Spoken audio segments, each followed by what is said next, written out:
Welcome back to the Casey Adams Show. Today I am joined by Hamza Alsamraee, the co-founder of Newform AI. Hamza, thank you so much for coming on the show today. Thanks for having me. Of course, man. So I appreciate you coming down from SF and Yeah. excited to dive into all things content today, man. And before we dive in, I'd love for you to give a quick high-level overview of what it is you built at Newform AI before we really dive in. Yeah, so new form really started from, short form content. So we think, short form is the new form. And that was, it wasn't my idea. It was someone else's Yeah. creative idea. But, ultimately, we saw the chasm, this kind of shift happen between old media models, like think about your images, your stills, to now short form becoming the dominant force in marketing.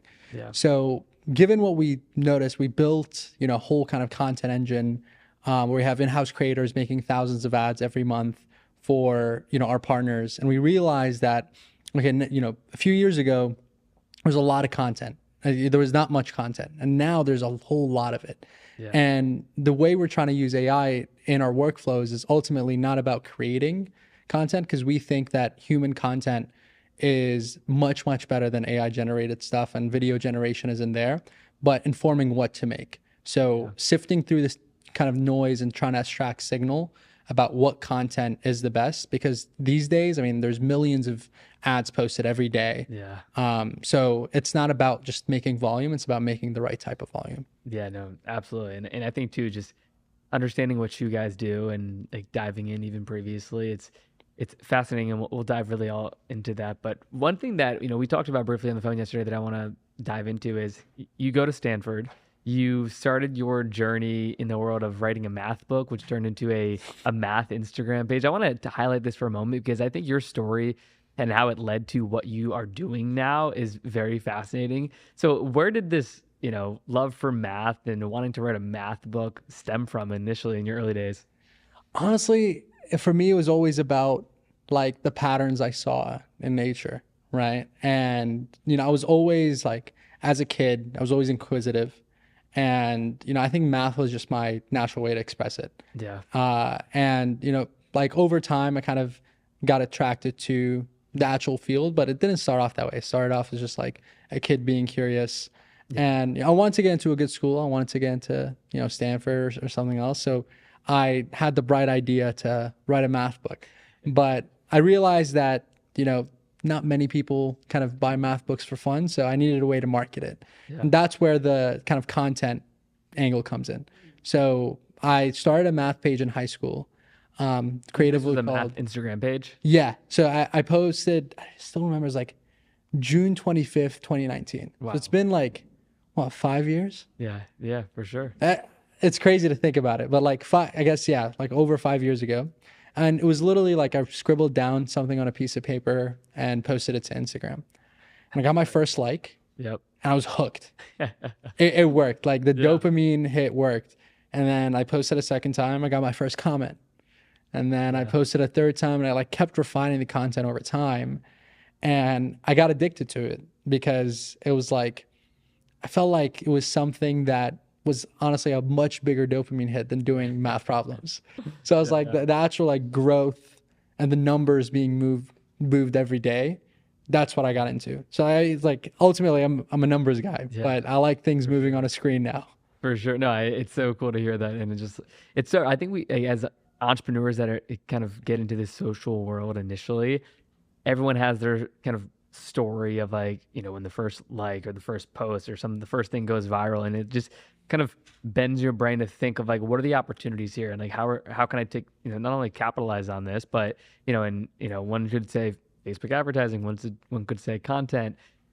When you think about the origin story of Newform and how you saw content back then, I remember back in my days of starting the podcast 7 years ago, like this idea of short form content was nowhere near where it is today. Like there was a moment I remember in like 2019, the TikTokification of podcasting, where the Yeah. long form stuff didn't even really matter. It was the short form was It's like the the clips. number one priority, and it felt like it now happened overnight. But there was like a time where people took real advantage of it.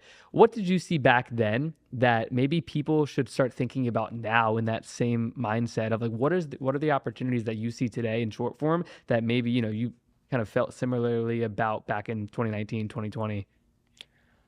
It's a great question. I think, a lot of people, are catching on, right? So Yeah. like, I mean, it's not the ship has sailed on like being the first to do this. Like everybody's doing this, Yeah. right? So it's nothing new. I think what most people are missing is how to turn into an engine, right? And like same thing with your show. I mean, you've had hundreds of guests at this point, Yeah. right? Like there's a process, there's an operation around this that I don't think enough people appreciate, and that's my biggest focus at New Farm. Like I'm more on the content side, Yeah. and my main focus like how do we get the best content, the best volume, the highest number of content assets, Yep. and how do we get fast.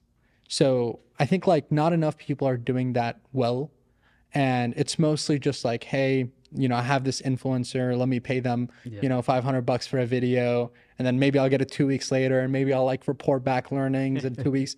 It's just too slow. Yeah. And like your competition, they're iterating every day, right? Yep. And that's ultimately, I think distribution is the moat these days, right? Like Absolutely. we used to think about like product moats and engineering moats, whatever it is. Like products used to be harder to build, Yeah. but these days, like, I mean, think about what happened with content as the cost of content went down.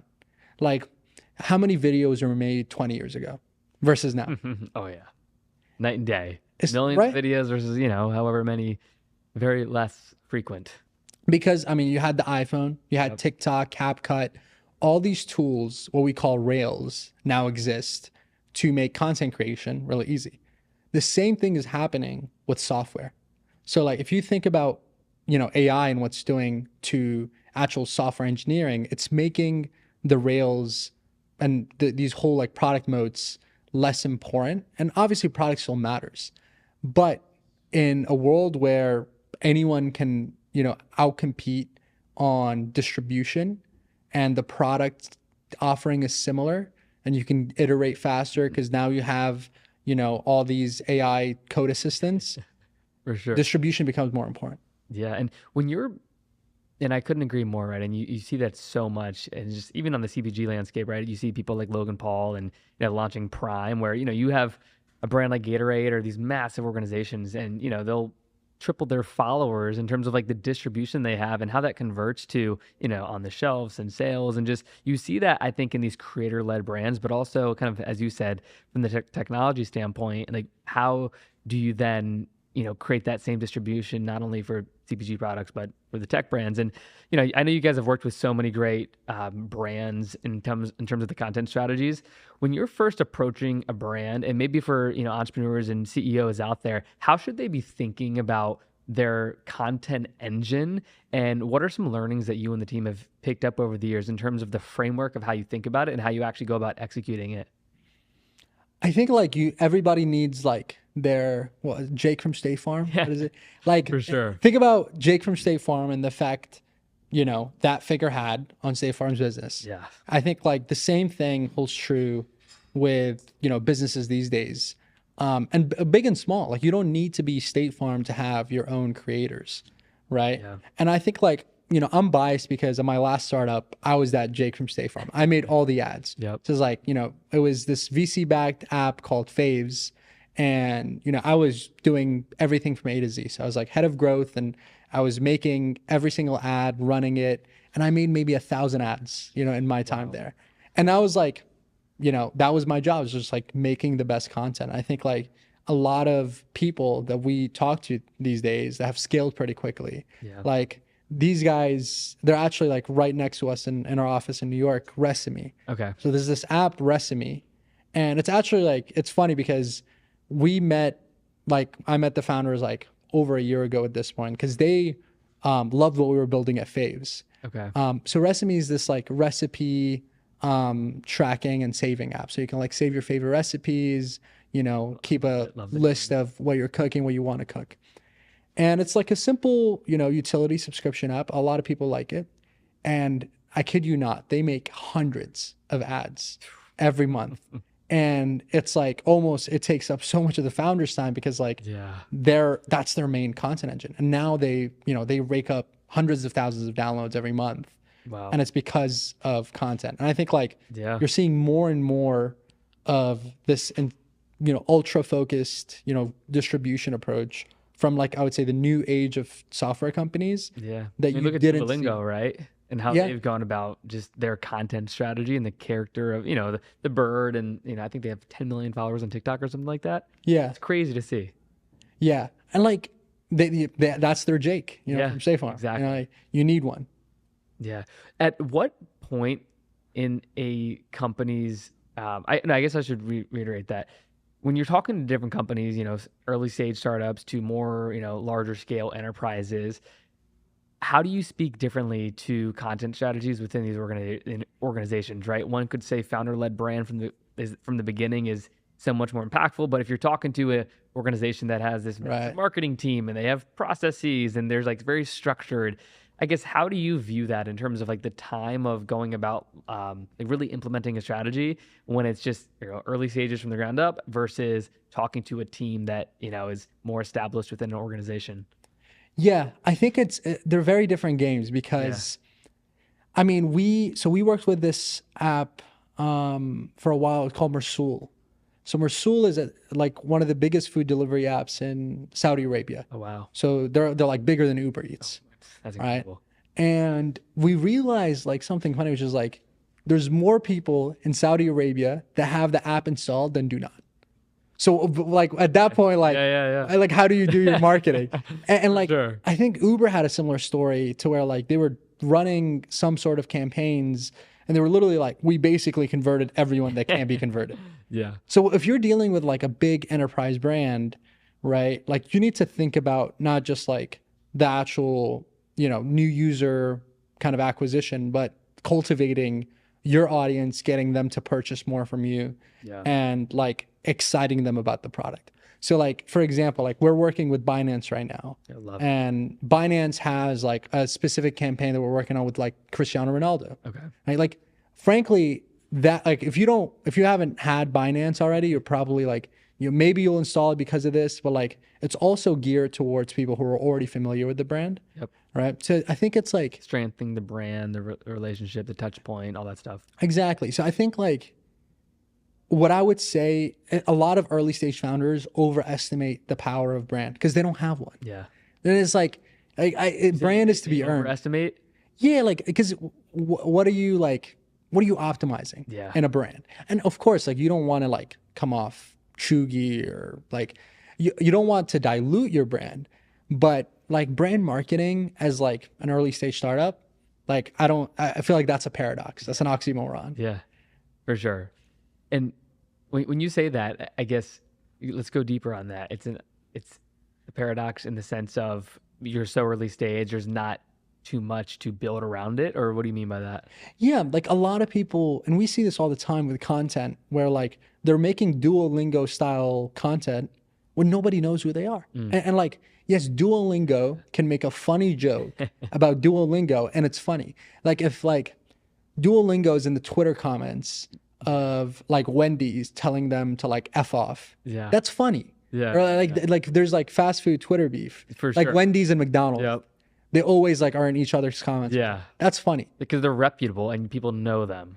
There's a personalized version. Like you don't see McDonald's as like this random company. Totally. See McDonald's as a person these days because of like how well they did with their content. So like that's to be earned, right? Because like if you know insert startup, where to do the same thing. It's not funny. Less effective. When it comes to like really standing out, when it comes to the actual creative, What would you say are the top three things that brands can do to truly stand out in their content? Because I think, everyone's on social media, you can see what's working, what's trending, and everyone has the same level of awareness of like, oh, this is trending. Oh, let's, recreate it. But when you think about like, how do I stand out? How do you help your clients stand out? Like, what comes to mind when you think about that? I think a lot of people over optimize it. And like, I cringe every time I see like some new buzzword used in like a marketing Yeah. ad. And I'm just like, what are you doing?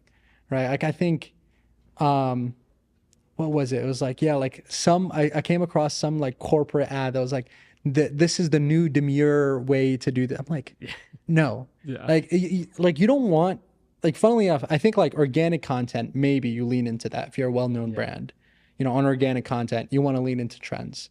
But, we're operating a lot of times in the paid ad space. Yeah. And for like ads purposes, if your goal is ROI and like actually creating assets that will last a long time, you don't want to capitalize on trends because like Yep. trends will just fade away fast. So honestly, the biggest things are like the usual, like marketing like marketing 101. Solve a problem, make it clear what problem you're solving, and identify the core audience. And like you can do that all in a subtle way, right? So like we think content is the targeting, and you can do it, like let's think about like a financial product, Yeah. for example. We like to use this one.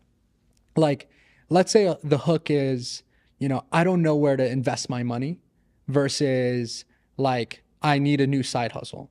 Is like, I guess both people are optimizing for the same thing, Yeah. which is like, they're trying to make more money. Yep. But like, think about the audiences that attract from each hook. And ultimately, that's like what you want to think about is like, what is it that I'm, putting out there and what am I attracting? Mm-hmm. And if you're making the wrong type of content, yeah, you'll attract the wrong audiences. Love that. I want to touch on a little bit about like building new form and where you guys are today. Like where you spend most of your time, and what are some of um, the the challenges that you've overcome throughout the years in this world of content and like it's such a fast moving industry of like what's new, what's hot with obviously with AI these last couple of years. But yeah, let's take us back to today and where you spend time and where you spend time day to day. Yeah, I mean, when I first started, I used to make all the ads, right? So I'd do everything. I was like a one-man show. And, I, was creating hundreds of ads every week. I was managing the campaigns. These days, honestly, my focus is on how do I like scale up, the team efficiently and like focus on operations, more boring business stuff, I'll be honest. Yeah, yeah. So it's like thinking about like, hey, how can this get better, faster, more reliable? And I'm really proud of the team we've built. Like, I'll be honest, like, I haven't made an ad in a while. And like when I know I've did my job as well is like when like there's a question and someone from the team knows it way better than I can answer it. Like, that's how I know I'm doing my job. Yeah, like at this scale, like, I mean, we're not too big, right? Like we're at about 15 people at this point. I think it's just about like building systems for that next, doubling, tripling of the business. I think people would find this perspective interesting. Of you're in school, you go to Stanford. How do you manage your time with everything you're working on? Team of 15. You're here in LA doing podcasts. Just how do you manage your time, and how has that changed over the years? It's crazy. You just reminded me. I have a piece I do tomorrow. But Come on, dude. I think like. I mean, frankly, I'm answering that question every day. Yeah. Right. So I'm still navigating it. Like I don't think I have the right answer. Yeah. But like one activity always seems to be like a distractor from another. Like I play rugby at Stanford. Okay. And frankly, yeah, like I look forward to rugby on my most busy days because that's exactly why I should go. It's like because it was really busy and really stressful, then I need that like 2 hours of practice to myself. And maybe, we run a whole lot and I hate myself after it. But like that's the distraction I think you need to like keep a balanced life. Yeah. No, I love that. And I think you said you're a junior. Yeah. When it comes to new form and where you see in the next 18, 24 months, Like, what's your mindset as like post graduating, running this company? Just how do you view the next 24 months of your life and just the future overall? I mean, I'm hooked on new form and like what we're doing, and like there's a lot more, investments that we're making, Yeah. like especially on, I mentioned this briefly earlier, but we're making so many ads that like it's hard to go through them manually these days and like actually analyze, hey, what's working and what's not. Yep. So, we brought on, our third co-founder and CTO, Alex. And I mean, we've been working on, our kind of AI creative analytics suite for the last several months, which is basically, how do we take all this unstructured data about creative and how do we empower, ourselves first? Then eventually we already have like design partners for the tool externally. Like, how do we empower them Yeah. to be able to analyze what's working, what to make? And I think like this content space is only going to get bigger. Yep. And if you think about advertising, like the billion-dollar companies in advertising today were targeting first. So they will like, the face for why Facebook became what it is today was like the Facebook pixel Yep. and like all the targeting methodologies, lookalikes, custom audiences. And there's a whole wave of companies that are built. I think the next wave of like, unicorns built in the space are going to be content first companies. So content analytics first companies. And I don't think it's like, in the next year or two that everybody's going to catch on. But I think like certainly within the next 5 years, like this space is going to be, as big as the targeting space. I love that. And when you talk about this software analytics suite, this is something that you guys are using internally for now. And then do you plan to productize that in terms of other companies that can take advantage of that? Yeah. I mean, we've seen the effect it has on our own workflows. And, it's like, I'll be honest, it's janky as hell right now. Like, and the reason we're not spitting it out Yeah, no, I get it. is because, like we're trying to just figure out, hey, how do we actually, implement this tool into our own workflows? Yeah. And then we can go out, hey, like this is what it's done for us, and this is what it can do for you. So we're already chatting with like brands, agencies that want to use the tool. And the reception has been like, amazing. So That's good. That's great to hear. yeah, that's, I think, where the next 2 years come from. Like, Yeah. we haven't raised, right? So like this is coming completely, we're completely bootstrapped. Yep. All the engineers we're hiring completely out of the, like the agency cash flows are funding the actual tech investment. I think like that's another thing that, we don't want to raise. And I think we can build this in the next couple of years without. Yeah. So it's going to be exciting to I think see. it puts you in all the advantage as well, right? It's, even just at my last tech company, we raised money back in 2021. And just when it comes to like founder optionality, I think just how you just described it, like cash flow positive, reinvesting in different areas of the business that, you want to invest into and grow. I mean, every investor loves to hear that nowadays of like, great, you guys are profitable, you guys are growing, you guys are investing into your own efforts. So it's cool to hear you talk about that in terms of just how you think about raising and all that stuff in the future. Yeah. I mean, I think like broadly on that note, it's just a lot of people raise to find a problem to fix.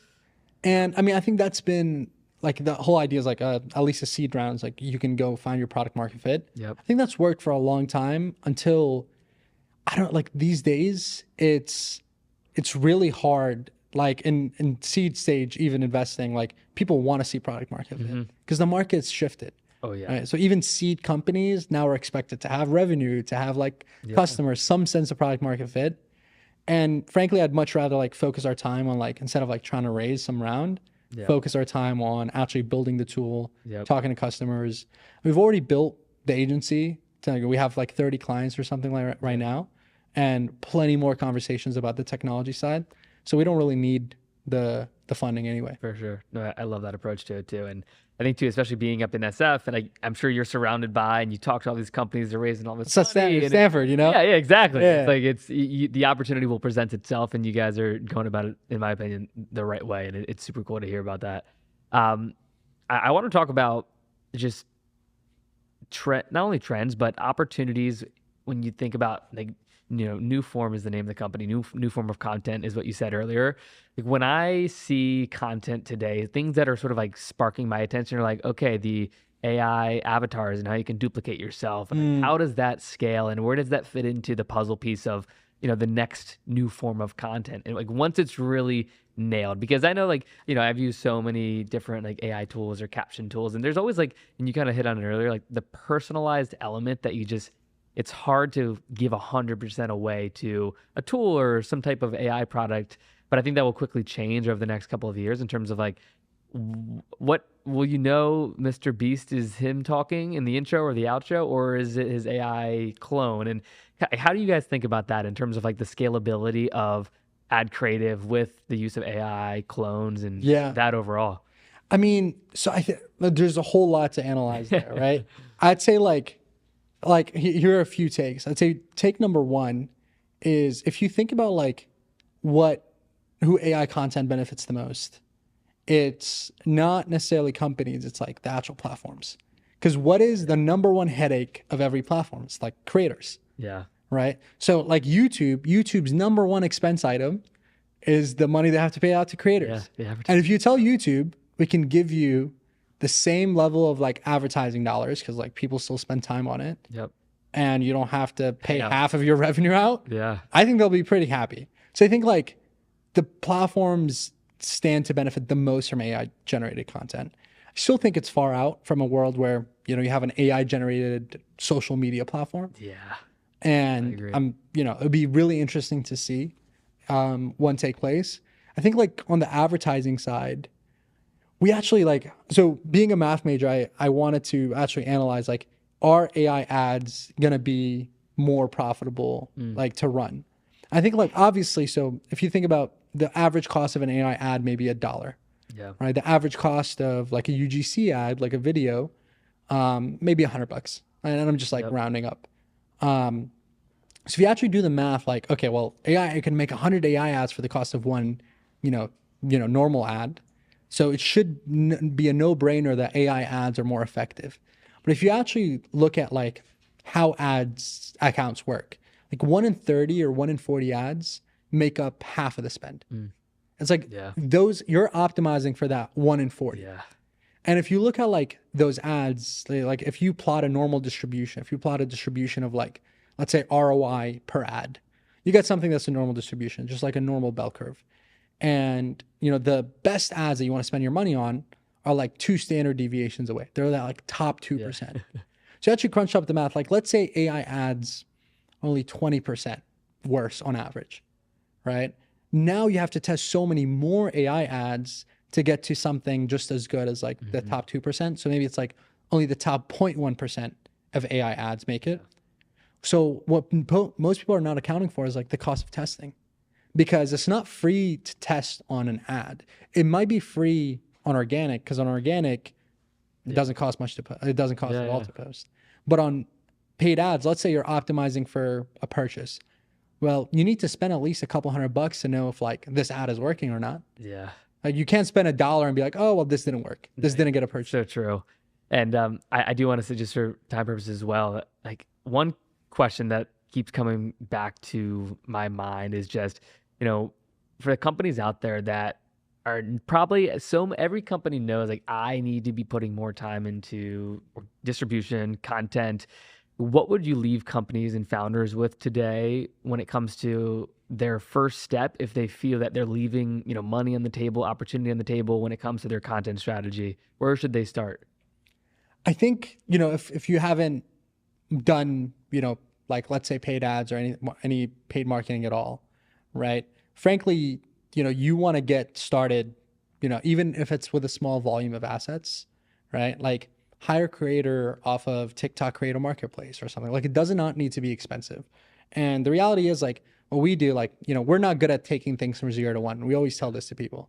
I think like founders themselves of these brands should take the thing from 0 to 1, right? So like if you have something that's already working, then yeah, that's where we come in. But like initially, you don't need to invest tens of thousands of dollars to test if this channel is worth investing into or not. Yeah. Like I'd recommend getting started with, hey, get a creator, look at what your competitors are doing. There's a bunch of ad spy tools. Facebook ads library is free. Yeah. Just look up Facebook ad library. For sure. You can just look up what your competitors are doing, replicate a few of those ads. You can even, honestly, you can film it yourself. Like you have a phone, you can film the video. Maybe if you're camera shy, hire someone and, start experimenting with, what it it would take to actually start Yeah. making profitable ads. But yeah, like eventually your goal is to just make that content engine into a real thing and make it work on autopilot. Absolutely. Last question before we wrap up. If there's founders out there, companies out there that are interested to learn more about Newform and everything that you guys have going on, where's the best place for everyone to learn more and to talk to you and the team? I post like nuggets of info every day on like both LinkedIn and Twitter. So it's just Hamza Alsamraee on And both LinkedIn everything, and I'll Twitter. link everything down below as well. Yeah. So like, we try to give away as much free alpha as possible without like giving away too much of the sauce. Of course. But we're always posting insights, what we're seeing, and like ultimately, I think like there's a wave here that a lot of people are riding, and I think more people should. Absolutely. So yeah, that's where you can find me, and also the website is just newform.ai if you want to learn more about us. Love it. I'll be sure to link that down below. And once again, Hamza, thank you so much for taking the time to be on the show today. I really Thank you for appreciate it. having me. Yeah, course. this is great. Thank you.